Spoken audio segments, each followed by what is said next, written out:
नैना और मयंक एक दूसरे से कॉलेज में मिले थे।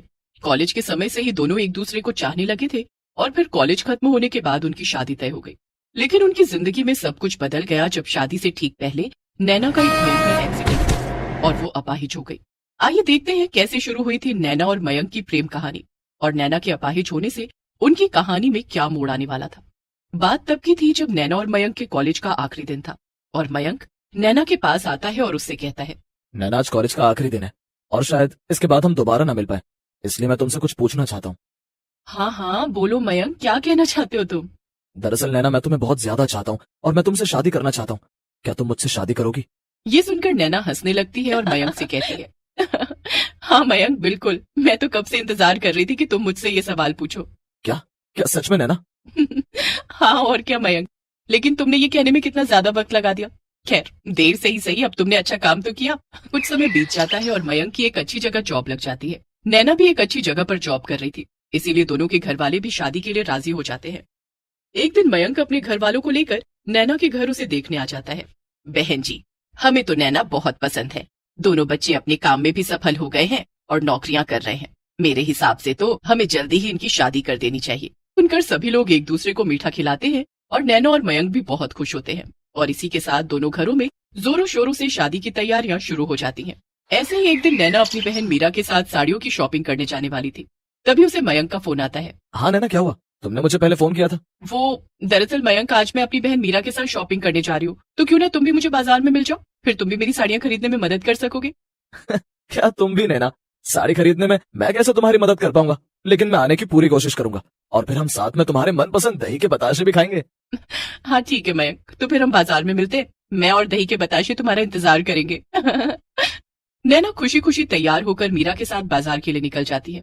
नैना और मीरा साड़ी की दुकान के बाहर खड़े होकर मयंक का इंतजार कर ही रहे थे कि तभी उन्हें सड़क की दूसरी तरफ मयंक दिखता है। नैना उसे देखकर बहुत खुश हो जाती है और मीरा से कहती है, मीरा तुम यही रुको, मैं अभी रोड के उस साइड से मयंक को लेकर आती हूँ। अरे नैना, पर तुम क्यों जा रही हो? मयंक खुद ही आ जाएगा ना इधर। अरे नैना रुको तो। लेकिन नैना मीरा की बात नहीं सुनती और रोड क्रॉस करने लगती है, पर तभी एक ट्रक आता है और वो नैना को टक्कर मार देता है। ये देखकर मयंक और मीरा दोनों के ही होश उड़ जाते हैं। मयंक जल्दी से नैना के पास जाता है, लेकिन नैना को बहुत जोर से टक्कर लगी थी और उसके हाथ पैरों से बहुत खून आ रहा था। ये क्या हो गया नैना? अब मैं क्या करूं? क्या करूं? मैं हॉस्पिटल फोन करती हूँ जीजू। मयंक और मीरा वहाँ मौजूद कुछ लोगों की मदद से नैना को हॉस्पिटल ले जाते हैं और डॉक्टर्स नैना को एडमिट कर लेते हैं। इतनी देर में नैना और मयंक दोनों के घर वाले भी वहाँ आ जाते हैं। बेटा, ये सब कैसे हो गया? नैना ठीक तो हो जाएगी ना? पता नहीं आंटी जी, कब से वो अंदर है, डॉक्टर बाहर ही नहीं आ रहे। कोई बाहर आए तो पता चले कि आखिर वो कैसी है। मयंक की माँ नैना की माँ से कहती है, आप चिंता मत करिए बहन जी, सब ठीक हो जाएगा। हमारी नैना इतनी अच्छी लड़की है, उसके साथ कुछ गलत नहीं होगा, आप परेशान मत होइए। काफी देर तक सभी लोग डॉक्टर के बाहर आने का इंतजार करते हैं, मगर डॉक्टर बाहर नहीं आते। कुछ घंटे ऐसे ही बीत जाते हैं और तभी अचानक से डॉक्टर बाहर आते हैं। क्या क्या हुआ डॉक्टर साहब? नैना ठीक तो है ना? नहीं, उन्हें बहुत भयंकर चोट लगी थी और इन्फेक्शन उनके सारे शरीर में फैल रहा था, इसलिए हमें ऑपरेशन के दौरान उनका एक पैर काटना पड़ा और अब वो एक पैर से अपाहिज हो गई हैं। I am sorry. इतना कहकर डॉक्टर वहां से चले जाते हैं, मगर नैना मयंक के परिवार वालों की जैसे जिंदगी ही उजड़ जाती है। हे भगवान, ये क्या हो गया? कुछ ही दिनों में मेरी बेटी की शादी थी, कितना खुश थी वो, मगर अब ये सब क्या हो गया? हे भगवान, क्यों किया आपने उसके साथ ऐसा? नहीं नहीं आंटी जी, आप चिंता मत करिए, सब ठीक हो जाएगा। नैना ठीक हो जाएगी, मैं हूं ना आपके साथ। मयंक किसी तरह से नैना के घर वालों को घर जाने और आराम करने के लिए बोलता है और मयंक खुद नैना के साथ हॉस्पिटल में रुक जाता है। उधर नैना के घर वाले इस बात से बहुत परेशान थे।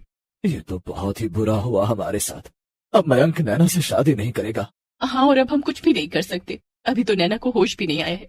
हमें नैना के जागने का इंतजार करना चाहिए, तभी आगे का कुछ समझ आएगा। सही कह रही हो तुम, हम सुबह फिर से चलेंगे हॉस्पिटल, अभी तुम थोड़ा आराम कर लो। अगले दिन नैना के मम्मी पापा और मयंक के मम्मी पापा सब फिर से हॉस्पिटल पहुंचते हैं।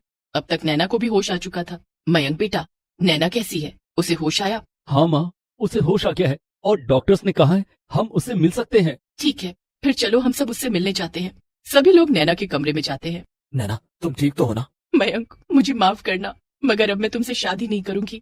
तुम यहाँ से चले जाओ, मैं सिर्फ अपने मम्मी पापा के साथ रहना चाहती हूँ। ये सुनकर मयंक बहुत ज्यादा दुखी हो जाता है। अरे नैना, तुम मुझसे ऐसे क्यों कह रही हो? तुम चिंता मत करो, मैं हमेशा तुम्हारे साथ ही रहूंगा, चाहे कितनी भी बड़ी मुश्किल क्यों ना आ जाए। मैंने तुमसे कहा ना मयंक, यहाँ से चले जाओ बस, और मुझे दोबारा अपनी शक्ल मत दिखाना। मयंक ये सब सुनकर बहुत दुखी हो जाता है। तभी उसके मम्मी पापा उससे कहते हैं, मयंक बेटा, अभी यहाँ से चलो। अभी नैना की तबीयत सही नहीं है, हम बाद में फिर से आएंगे। हाँ बेटा, अभी नैना को थोड़ा वक्त दो। ठीक है मम्मी पापा, चलिए। लेकिन वो तीनों जाते इससे पहले ही नैना मयंक के मम्मी पापा से कहती है, आंटी अंकल मुझे माफ कर दीजिए, लेकिन मैं ये शादी सच में तोड़ रही हूँ। उम्मीद करती हूँ कि मयंक को मुझसे अच्छी लड़की मिलेगी जो कम से कम अपाहिज नहीं होगी। बेटा, तुम अभी ये सब मत सोचो, तुम जल्दी से ठीक होकर घर आ जाओ, फिर हम बात करेंगे। इतना कहकर मयंक के घर वाले मयंक को लेकर घर चले जाते हैं। ऐसे ही कुछ दिन बीत जाते हैं और नैना डिस्चार्ज होकर घर आ जाती है। लेकिन अब वो सिर्फ एक व्हीलचेयर के सहारे से ही इधर उधर जा सकती थी और ऐसा करने में भी उसे बहुत तकलीफ होती थी। एक दिन मयंक अपने मम्मी पापा के साथ दोबारा नैना के घर आता है। मयंक, अब तुम यहाँ क्या करने आए हो? मैंने तुमसे कहा था ना कि मैं अब तुमसे शादी नहीं करूंगी। तुम बार बार मेरे सामने आकर मुझे मेरे अपाहिज होने का ज्यादा एहसास दिलाते हो। चले जाओ यहाँ से, मैंने कहा चले जाओ। नैना इतना कहकर जोर जोर से रोने लगती है और ये देखकर मयंक नैना के पैरों के पास बैठ जाता है और उसका हाथ पकड़कर उससे कहता है, बस नैना, बहुत हो गया। अब तुम्हें ऐसी बात करने की जरूरत नहीं है। मैं कॉलेज के समय से तुम्हें जानता हूँ और मेरी जिंदगी में तुम्हारे सिवा कभी कोई और लड़की ही नहीं आ सकती। अगर मैं शादी करूंगा तो सिर्फ तुमसे। हाँ बेटा नैना, तुम्हें किसी भी चीज की चिंता करने की जरूरत नहीं है। तुम जैसी भी हो हमें मंजूर हो। अगर मयंक ही खुश नहीं रहेगा तो हम भी कभी खुश नहीं रह पाएंगे। हाँ नैना बेटा, अब खुद को और मयंक को और सजा मत दो। मगर माँ, मेरा तो एक पैर ही नहीं है और मैं ये जानते हुए भी मयंक से शादी नहीं कर सकती। मैं उसकी जिंदगी बर्बाद नहीं कर सकती। मयंक, तुम मुझसे शादी करके बहुत पछताओगे। नहीं नैना, ऐसा कभी नहीं होगा, मेरा यकीन मानो। और तुमसे शादी नहीं करूंगा तो मैं जिंदगी भर दुखी रहूंगा।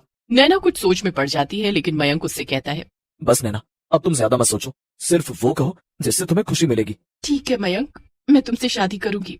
ये सुनकर वहाँ मौजूद सभी लोग बहुत खुश हो जाते हैं और एक बार फिर जोर शोर से नैना की शादी की तैयारियां शुरू हो जाती हैं। शादी के दिन नैना तैयार होकर अपनी व्हीलचेयर पर मंडप तक आती है। नैना, आज तुम बहुत खूबसूरत लग रही हो। मगर मयंक, मैं फेरे कैसे ले सकूंगी? मैं तो अपाहिज हूँ और यहाँ मौजूद सभी लोग मेरा मजाक उड़ाएंगे। तुम चिंता मत करो नैना, मैं हूं ना। जब तक मैं हूं तब तक कोई भी तुम्हारा मजाक नहीं उड़ा सकता है।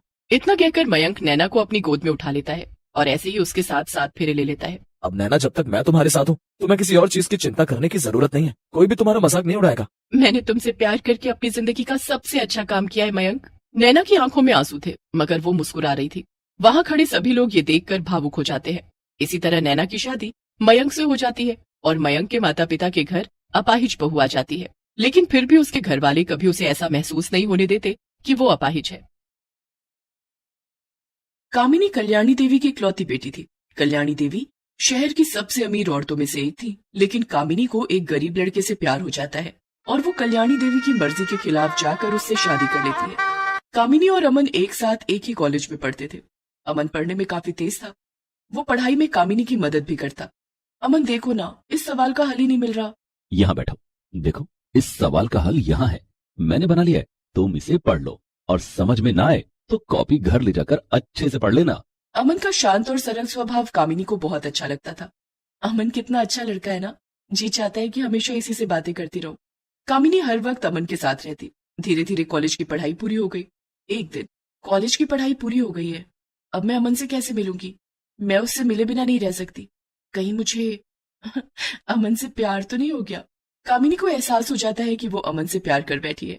कॉलेज के आखिरी दिन, अमन, मुझे तुमसे कुछ कहना है। हाँ बोलो कामिनी, क्या बात है? अमन, मैं तुमसे बहुत प्यार करती हूँ और तुम्हारे बिना नहीं रह सकती।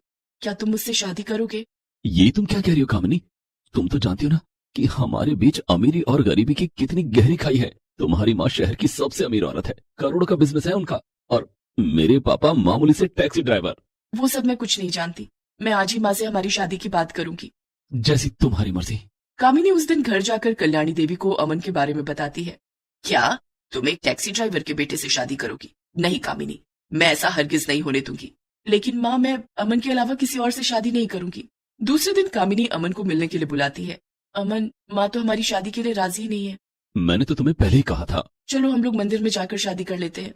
नहीं कामिनी, ये गलत है। अगर तुमने मुझसे शादी नहीं की तो मैं जहर खाकर अपनी जान दे दूंगी। कामिनी, ऐसा कुछ मत करना। कामिनी की जिद के आगे अमन को झुकना पड़ता है और दोनों एक मंदिर में जाकर शादी कर लेते हैं। शादी के बाद कामिनी अमन के साथ अपने घर आती है। अब यहाँ क्या करने आई हो? इस गरीब से शादी करके तुमने हमारे खानदान की नाक कटवा दी। चली जाओ यहाँ से। चली जाऊंगी माँ, लेकिन क्या आप हमें आशीर्वाद भी नहीं देंगी? कल्याणी देवी ने मुंह फेर लिया और गुस्से में पैर पटकती हुई वहां से चली गई। चलो कामिनी, अपने घर चलते हैं। कामिनी अमन के साथ ससुराल आ जाती है। उसके ससुराल में सिर्फ एक ही कमरा था और एक छोटा सा बरामदा था। अमन की माँ कामिनी और अमन का स्वागत करती है। अमन के परिवार में उसकी माँ, उसके पिता और एक छोटी बहन नीतू रहते थे। नीतू बेटी, अपनी भाभी को कमरे में ले जा। नीतू कामिनी को कमरे में ले जाती है। वो देखती है कि उस कमरे में एक बेड भी नहीं था। जमीन पर ही गद्दा बिछा हुआ था जिस पर पूरा परिवार सोता था। नीतू गद्दे पर एक साफ चादर बिछा देती है। बैठो भाभी, मैं आपके लिए पानी लाती हूँ। नीतू पानी लेने जाती है, तभी अमन कमरे में आता है। कामिनी, तुम्हें यहाँ बहुत अजीब लग रहा होगा ना? अब भी समय है, तुम अपना फैसला बदल सकती हो। कामिनी ने अमन के होठों पर अपना हाथ रख दिया और बोली, मैंने तुमसे प्यार किया है अमन। तुम जिस हाल में रखोगे उस हाल में रह लूंगी। जिंदगी पैसों से नहीं, प्यार से चलती है। तभी नीतू कामिनी और अमन के लिए गुड़ और पानी लेकर आती है। भाभी, ये लो, गुड़ खाकर पानी पी लो। कभी महंगे और स्वादिष्ट व्यंजन खाने वाली कामिनी आज गुड़ खाकर पानी पी रही थी। फिर भी वो बहुत खुश थी कि अमन उसका जीवन साथी बन गया है। शाम को अमन कहीं से एक टूटी फूटी चारपाई लेकर आता है और कमरे में लगा देता है। नीतू उस चारपाई को फूलों से सजा देती है। रात में अमन और कामिनी कमरे में सोते हैं और पूरा परिवार बाहर बरामदे में। माँ, पिताजी और नीतू को बाहर बरामदे में ठंड लग रही होगी, उन्हें भी अंदर बुला लेते हैं। कैसी बात कर रही हो कामिनी? आज हमारी सुहागरात है, हम उन्हें अंदर कैसे बुला सकते हैं? उस रात कामिनी ने कुछ नहीं कहा, लेकिन दूसरे दिन वो अपने सास ससुर और ननद को भी उनके साथ एक कमरे में सोने के लिए कहने लगी। नहीं बहू, वो कमरा तेरा और अमन का है। नहीं माँ जी, वो कमरा हम सबका है। आज से हम सब अंदर सोएंगे। सुजाता कामिनी का अच्छा व्यवहार देखकर फूली नहीं समाई। लगता नहीं है कि तू इतने अमीर परिवार से आई है। माँ जी, अमीर और गरीब कुछ नहीं होता। इंसान पैसों से नहीं, अपने व्यवहार से अमीर होना चाहिए।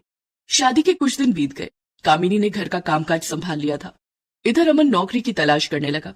एक दिन कामिनी खाना बना रही थी, तभी उसकी माँ कल्याणी उसके ससुराल आती है।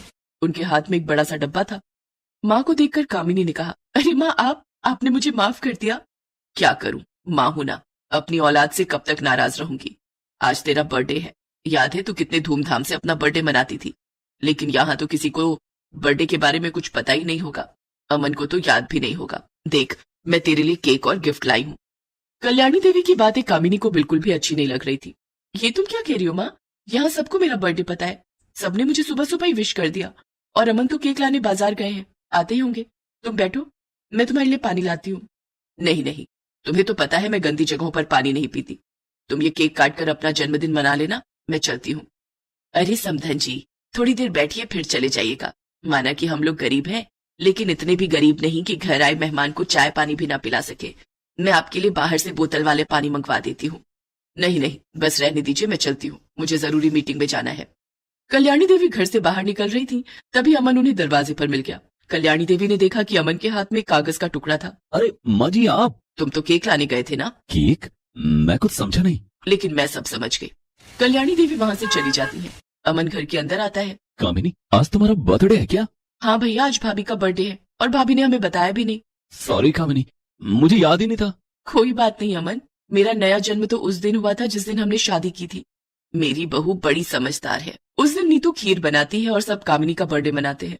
अमन दूसरे दिन भी नौकरी की तलाश में जाता है, लेकिन उसे कहीं नौकरी नहीं मिलती। काफी दिन ऐसे ही गुजर जाते हैं। एक दिन अमन के पिता अरविंद का एक्सीडेंट हो जाता है और उसमें उनकी मौत हो जाती है। एक्सीडेंट में कार भी बुरी तरह से टूट जाती है। अब कामिनी के ससुराल वालों पर दुखों का पहाड़ टूट पड़ता है। वे लोग दाने दाने को मोहताज हो रहे थे।